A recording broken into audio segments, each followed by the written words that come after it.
اگر آپ نے ابھی تک ہمارا چینل سبسکرائب نہیں کیا تو ابھی سبسکرائب کریں اور بیل آئیکن کو کلک کر کے ہماری لیٹسٹ ویڈیوز کے بارے میں اپڈیٹ۔ السلام علیکم، ہمارے چینل میں خوش آمدید۔ نند ڈرامے کا اگلے ایپیسوڈ کا پرومو آ چکا ہے، جس میں جہانگیر کو ساری حقیقت تو پتہ چل جاتی ہے، لیکن گوہر کے سامنے ایسا بیہیو کر رہا ہوتا ہے کہ جیسے وہ ابھی کچھ بھی نہیں جانتا اور رابی ہی ہر چیز کی قصوروار ہے۔ لیکن رمشا کی بہن ثاقب کی آنکھیں کھول دیتی ہے، جس کی وجہ سے وہ خود جہانگیر کے پاس جا کے اس کو ساری سچائی بتا دیتا ہے کہ میرے اور رابی کے درمیان کچھ بھی نہیں ہے۔ اور جب وہ واپس اپنے گھر آتا ہے، وہاں پہ گوہر جب اپنے بیٹے کو مار رہی ہوتی ہے تو وہ بھی سارا کچھ سچ سچ بتا دیتا ہے۔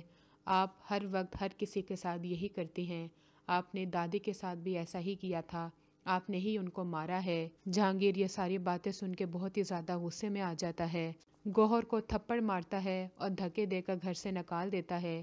اس کے بھائی بھی اس کو قبول نہیں کرتے کیونکہ انہیں بھی ساری حقیقت پتہ چل جاتی ہے کہ ان کی بہن ہی فسادن ہے، لیکن وہ پھر بھی اپنی حرکتوں سے باز نہیں آتی۔